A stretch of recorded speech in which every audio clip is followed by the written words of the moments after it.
və eyni zamanda bizim qələbəmizin, zəfərimizin təməlində də bax bu birliyimiz durur.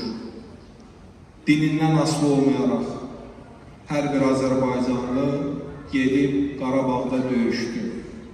Biz Azərbaycanda fəaliyyət göstərən müxtəlif dinlərin, izmaların nümayəndələrinin Qarabağ müharibəsində bizimlə bir yerdə olmasının çox açıq nümunələrini gördük.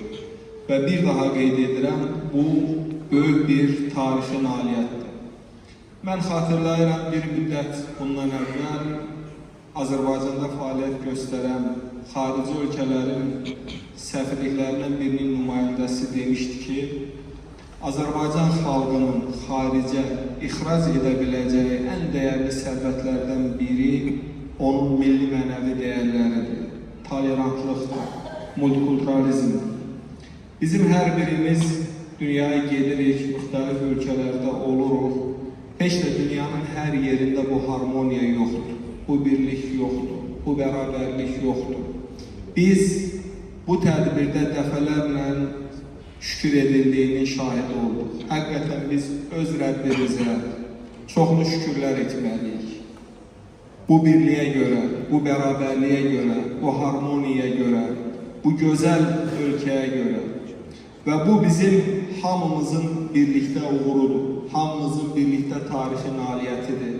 Bütövlükdə Azərbaycan xalqının əldə etdiyi bir zəfərdir. Bugün dünyanın çox yerində müxtəlif dinlərin nümayəndələri bir araya gələ bilmirlər. Amma bugün biz bir araya gələ bilirik. Nəinki bir araya gələ bilirik. Biz bir yerdə dua edə bilirik. Biz bir yerdə Rəbbimizə, uca Tanrımıza şükür edə bilirik. Amin. Və bizim arzumuz odur ki, hər zaman ölkəmizdə əmin-amanlıq olsun. Hər zaman biz Rəbbimizə şükür edək. Çünki bütün dinlərin əslində mənbəyi birdir.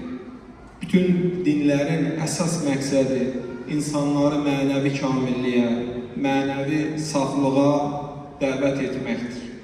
Və bugün bəşəriyyət və onun xilası mənəvi dəyərlərdədir. Bugün dünyamız böhran içərisindədir. Bugün dünyamızın bu qədər müharibələri görməsinin elə səbəblərindən biri də Rəbbimizin təlimlərindən, Rəbbimizin tövsiyələrimizdən uzaqlaşmağımız oldu. Dünyanın bütövlükdə söhbət gedir. Və o mənada bugün həqiqətən bir daha bu tədbirdə olmaq, bu hissləri keçirmək tamamilə fərqli bir aura idi, tamamilə fərqli bir mühit idi.